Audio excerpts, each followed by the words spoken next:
많이 졸릴 수 있습니다. 주무셔도 됩니다. 대신 하나님의 말씀을 못 들은 것에 대해서는 제가 책임지지 않겠습니다.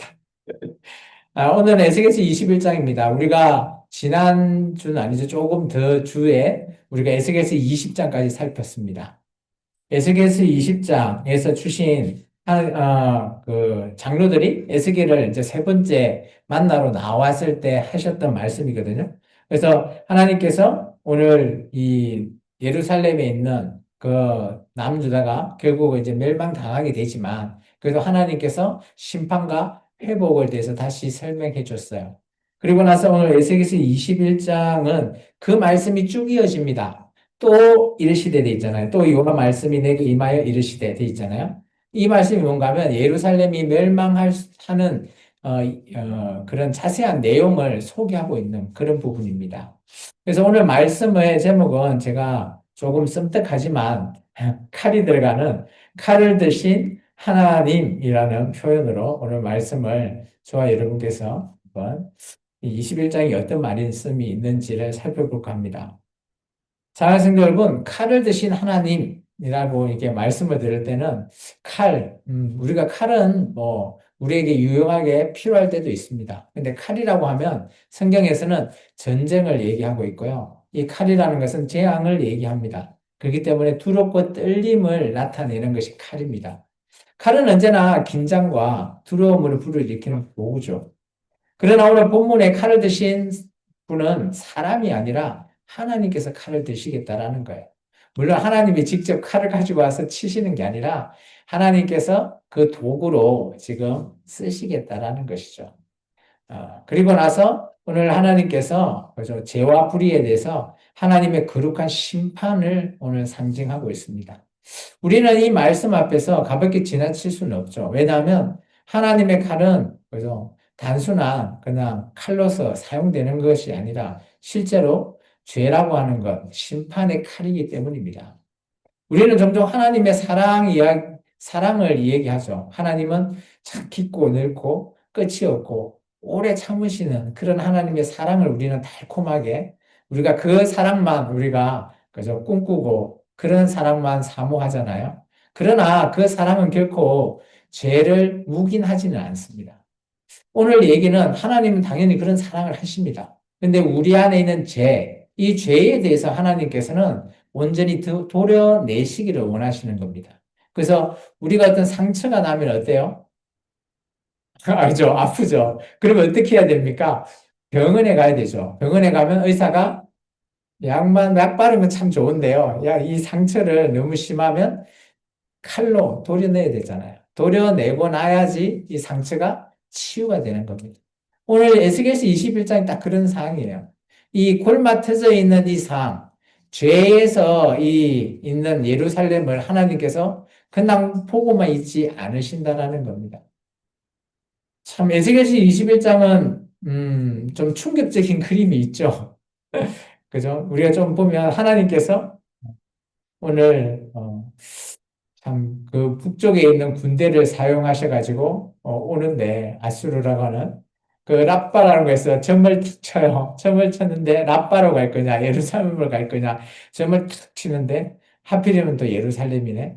우리식으로는 그렇게 해석할 수 있죠. 근데 하나님의 방식은 이런 겁니다. 하나님께서 북쪽에 있는 하나님을 믿지 않는 족속을 택해서 하나님께서 예루살렘, 하나님의 백성을 지금 죄에 있는 백성을 그 죄를 도려내기를 원하십니다. 그래서 택했을 때 그들이 점을 쳤을 때 당연히 하나님 입장에서는 예루살렘이 택하기를 원하셨기 때문에 예루살렘이 택하게 되어졌다라는 거죠.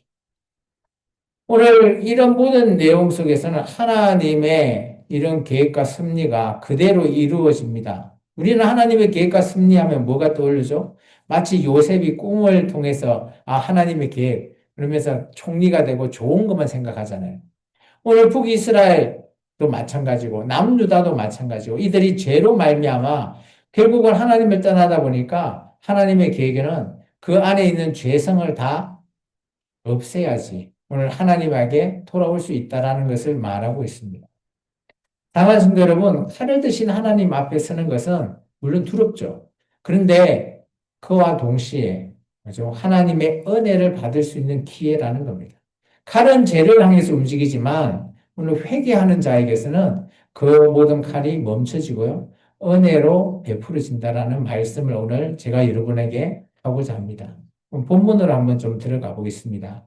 오늘 에스겔은 하나님의 칼이 예루살렘을 향해 번쩍이고 나아간다고 선포하고 있죠.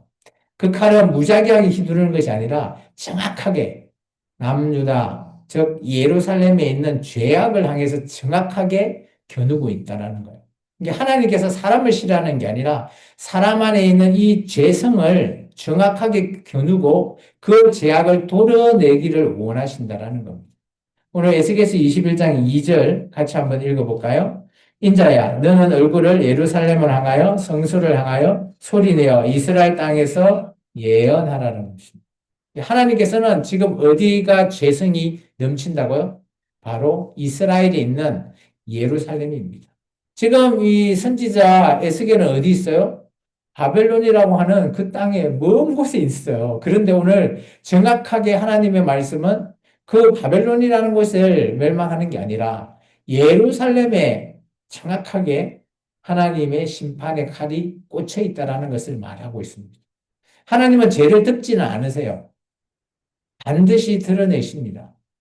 우리가 상처를 입었다고 이 상처를 그냥 무시하고 위에 연고만 바르고 그죠? 밴드를 다 붙이고 있으면 이 상처가 나으면 얼마나 좋겠어요. 그런데 이 안에 있는 상처가 골마 터지면 어떻게 돼요? 나중에는 이 약과 밴드로는 해결이 안 돼요. 그럴 때는 어쩔 수 없이 이 상처를 다시 다 찢고 안에 있는 것을 다 걷어내야 됩니다. 그래야지 아물게 되죠. 하나님은 정확하게 그렇게 일하시려고 지금 계획하고 계시는 겁니다. 사람들은 죄를 숨기려 하지만 하나님의 칼은 모든 은밀한 죄까지 깨뚫고 있다라는 겁니다. 우리에게는 이 말씀이 좀 깊은 물림이 되었으면 좋겠어요. 하나님 앞에 독, 생명을 위협하고 있는 이런 독과 같은 존재, 죄를 우리는 가감없이, 그죠? 우리가 모든 죄성을 드러내야 된다는. 근데 우리 인간은 어떻습니까? 죄나 이런 것은, 그죠? 숨기려고만 하는 거예요. 그것이 잘못되었다는 걸 말하고 있습니다. 하나님께서는 죄를 결코 방치하지 않는다라고 말씀하십니다. 우리가 죄를 가볍게 여기며 살아간다면 그 칼이 우리를 향해서 다가옵니다. 동시에 이 칼은 우리를 멸망시키려는 칼이 아니라 우리의 죄를 도려내고 우리를 생명을 살리기 위한 칼일 수도 있습니다. 오직 예수 그리스도 안에서 말이죠. 성경은 뭐 다른 데에서 이런 여러 가지 말을 하죠. 우리가 오전 시간에도 배웠지만 히브리서 4장 12절에 하나님의 말씀은 어때요? 어떤 칼보다 더 예리하고 날카로워서 그죠? 혼과 영과 관절과 골수까지 쪼개잖아요. 그처럼 이 하나님의 말씀으로 우리의 재성이 쪼개지고 사라지게 할 수밖에 없는 거예요. 그 말씀 안에 오직 예수 그리스도의 복음이 그것을 가능하게 하신다라는 것이 오전의 말씀이었습니다. 동일한 말씀을 계속하고 있습니다. 사도 바울은 로마서 8장 13절에 이렇게 얘기합니다. 너희가 육신대로 살면 반드시 죽을 것이로되 영으로서는 몸의 행실을 죽이며 살라라 라고 합니다. 그렇다면 우리가 육신은 어쩔 수 없이 언젠가는 이 땅에서 다시 왔던 흙으로 돌아갈 수밖에 없지만 우리의 영은 그렇지 않는 거예요. 하나님께서 주신 이 영은 그죠? 우리의 행실을 통해서 오늘 이런 재성을 이겨내야 된다라는 겁니다. 창세기 말씀을 보시면 가인이 아벨을 죽일 때 이런 얘기를 해요. 그죠? 네 안에 죄가 있는데 그 죄를 다스려라라는 표현이 있어요. 그러면 우리가 어떻게 해야 돼요? 우리에게는 죄가 언제나 우리를 위협합니다. 그렇지만 우리가 할 수 있는 일은 그 죄를 이겨내는 게 아니라 다스릴 수는 있다라는 거예요. 죄의 유혹에서. 죄를 완전히 이기고 승리하시는 분은 예수 그리스도밖에 없지만 우리도 죄에 대해서는 다스릴 수는 있다라고 얘기하고 있죠. 사랑하는 성도 여러분, 하나님의 칼은 무섭지만 어떻게 보면 우리의 죄를 아예 도려내고 하나님의 은혜 속에서 살 수 있게끔 만들어주는 겁니다. 죄를 향해서 겨누진 칼은 우리를 심판이라는 것으로 보일 수는 있지만 그것 또한 하나님께서 우리를 살리고자 하는 손길로도 해석할 수 있다는 겁니다. 그렇다 보면 하나님의 심판이 무작정 무섭고 떨림만 있냐? 그렇지 않는 거예요. 그래서 요한계시록에 보시면 백보자 심판 앞에 우리가 언제나 누구나 다 서게 됩니다. 그때 우리가 두렵고 떨릴 수 있겠죠. 하나님 앞에 선다라는 거. 근데 그곳에서는 히브리서 뭐 12장, 11장 5절의 말씀 보면 마치 에녹과 같이 하나님 앞에 나가는, 믿음으로 나가는 자는 상 주시는 것 보고 나가잖아요. 그렇다면 나중에 백보자 심판할 때도 우리가 받을 상급이 있다라는 거예요. 그죠? 생명나무 열매를 따먹을 수 있는 언젠가는 하나님의 그 나라 새 예루살렘 성에 나가서 따먹을 수 있는 그런 존재, 그것이 우리라는 것을 말하고 있습니다. 그렇기 때문에 오늘 우리는 이 땅에서 철저하게 우리가 다스려야 할 것은 옆 사람이 아니라 죄라는 겁니다. 죄에 대해서는 우리가 다스려야 될 그런 부분을 얘기하고 있습니다.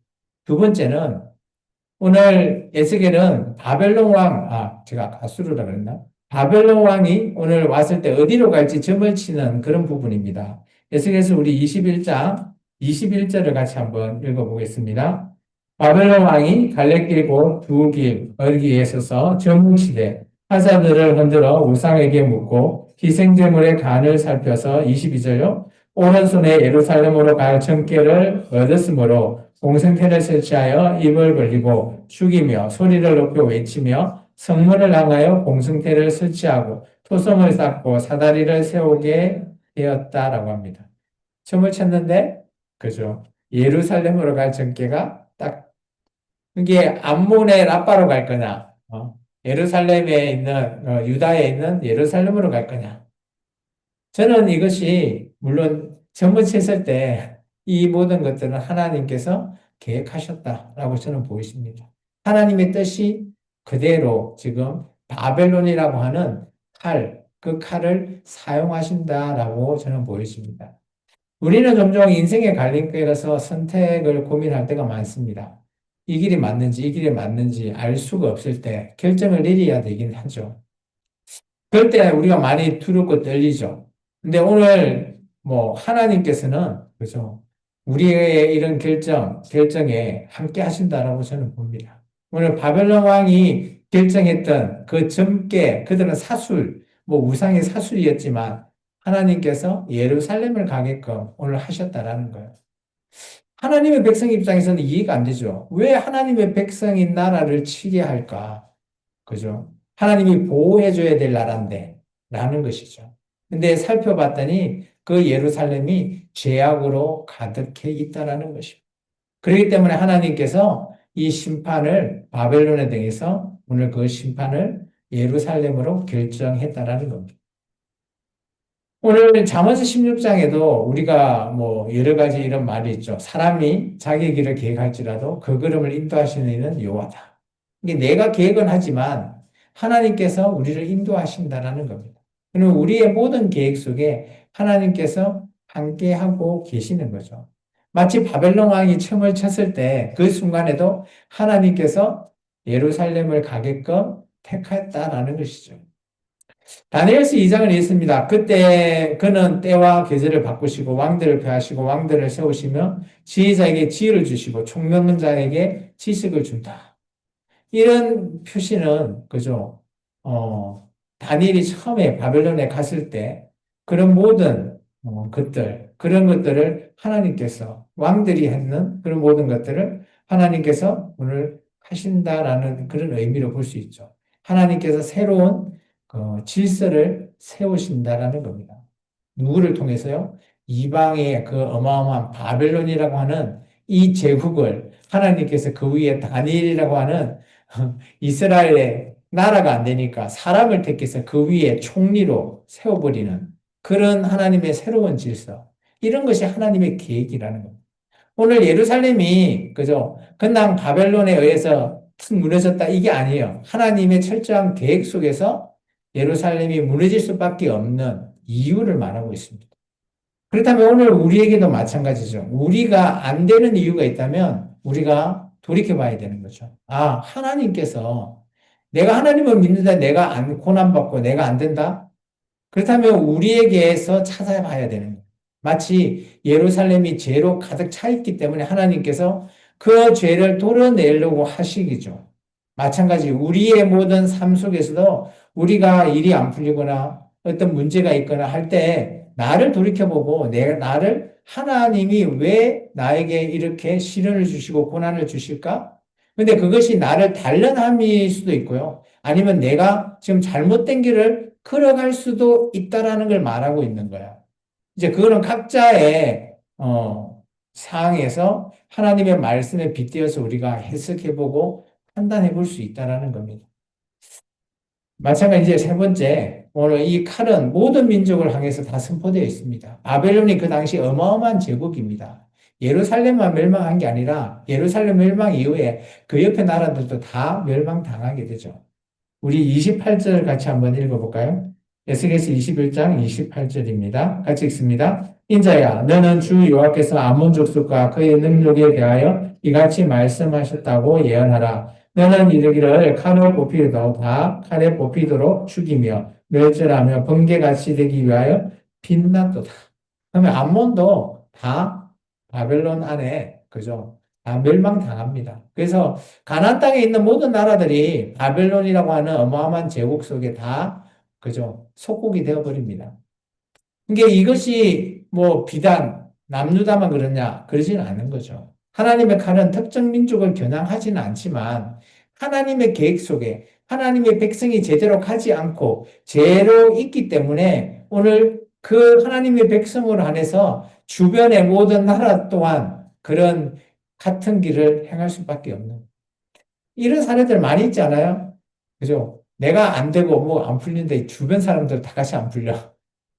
근데 알고 보니까 내가 잘못해서 그래서 내가 돌이켰을 때 다시 주변 사람들도 회복되는 그런 간증을 하시는 분들 들어보지 않았나요?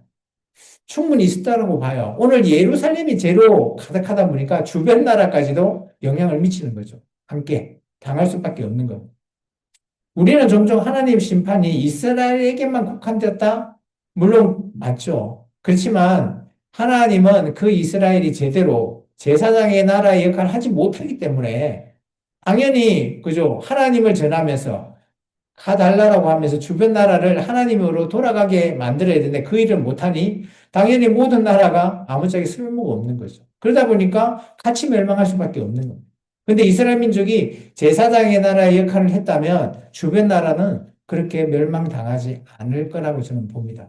그게 하나님의 계획이다라고 저는 보여지죠. 고린도후서 5장 10절에 이렇게 얘기합니다. 이는 우리가 다 반드시 그리스도의 심판대 앞에 나타나게 되어 각각 선악간에 그 몸으로 행한 것을 따라 받으려 함이라. 이게 뭔가 하면 하나님의 심판, 마지막 때 그 심판에는 모든 사람, 모든 민족이 다 같이 하나님의 심판대 앞에 선다라는 겁니다. 계시록 아까 제가 얘기했지만 계시록에서도 그죠 요한계시록 19장에 보면 그죠 그 입에서 좌우 날성금이 나오고 그것을 만국을 치겠고 친히 그들을 철장으로 다스리며 또 친히 하나님 곧 전능하신 이의 맹렬한 진도의 포도주 틀을 밟겠다. 이게 뭔가 하면 예수님이 지상으로 재림하실 때 모든 민족들을 다 치시겠다라는 거예요. 그리고 예수님과 함께한 모든 세력들이 이 땅에 재림하실 거다라고 얘기하고 있습니다. 사랑하는 성도 여러분, 하나님의 칼은 우리 민족만을 향한 것은 아니에요. 모든 민족, 모든 사람. 그런데 하나님이 특별한 그 민족을 통해서, 그죠? 한 사람을 위해서 하나님께서, 그죠? 새로운 하나님의 뜻에 맞는 하나님의 나라를 세우기를 원하십니다. 그렇기 때문에 그 하나님이 원하는 민족의 죄 있으면 안 된다는 거예요. 그 죄를 도려내기를 원하시는 게 하나님의 계획입니다. 그래서 우리가 죄로 살아간다면, 죄악으로 살아간다면 이것은 우리의 길이 아닙니다. 왜 하나님 앞에 우리가 이런 악을 다 내려놓고 하나님 앞으로 다시 선으로 돌아가야 되지. 그렇지 않으면 하나님께서 오늘 우리를 그래서 어떻게 하실지 아무도 장담할 수 없다라는 겁니다. 사랑하는 성도 여러분, 오늘 우리는 에스겔 21장을 통해서 칼을 드신 하나님이라는 표현으로 제가 제목을 잘못 봤지만 오늘 하나님은 칼을 드시긴 하지만 그래도 그 이면에 정말 너의 죄를 다 내가 도려내고 다시 나와 함께 회복하고 나와 함께 하자라고 하는 은혜가 포함되어 있습니다. 우리는 종종 하나님의 사랑 얘기를 통해서 하나님은 나를 심판하지 않으실 거야. 이렇게 우리의 오해, 우리의 교만으로 우리는 살지 않기를 원합니다. 진정한 사람은 죄를 방치하지 않죠. 내 자녀가 그죠? 잘못된 길로 갈 때 돌이키게끔 계속 얘기합니다. 그냥 내버려 두지 않아요. 네 마음대로 살아라 말은 하지만 속은 그렇지 않아요. 마찬가지입니다. 하나님도 우리가 죄를 따라서 제약된 길로 가기를 원하지 않으신다라는 것. 우리의 삶에 언제나 갈림길이 있습니다. 내가 어떤 것을 선택하냐? 나를 위해서 선택하냐? 아니면 하나님의 뜻에 따라서 내가 선택을 하냐에 대해서 우리는 많은 선택이 달라질 수 있을 겁니다. 하나님께서는 우리에게 말씀하시죠. 네가 지금 잘못 살았다면 이때까지 오늘 회개하고 돌이키고 나한테 다시 오라라고 말씀하십니다. 그것이 우리가 하나님 앞에 새로운 생명으로 나아갈 수 있는 길이라고 저는 보여집니다. 우리가 지금 이 시간 무릎을 꿇고 하나님 앞에 회개하는 것, 그것이 오늘 우리가 하나님 앞에 이 구원으로 나아갈 수 있는 유일한 길이라는 것입니다. 그러므로 사랑하는 성도 여러분, 오늘 우리의 마음을 하나님께 온전히 드립시다. 우리의 죄를 내려놓고 하나님의 은혜를 붙잡고, 그죠? 칼을 대신 하나님 앞에 우리가 언제나 겸손히 서는 우리가 되기를 바랍니다. 그러면 심판의 칼은 우리를 배반하지 않고, 베지 않고, 우리를 지켜내는 칼로 오히려 바뀔 줄 믿습니다. 오늘 우리가 이 땅에서 누리는 참 자유, 참 생명, 나를 위해서 살지 마시기 바랍니다. 오직 주님을 위해서 살아가는 복된 주일, 또 복된 한 주가 되시기를 주 이름으로 축원합니다. 기도하겠습니다. 하나님 주님 감사합니다. 오늘도 주님의 귀하신 말씀을 통해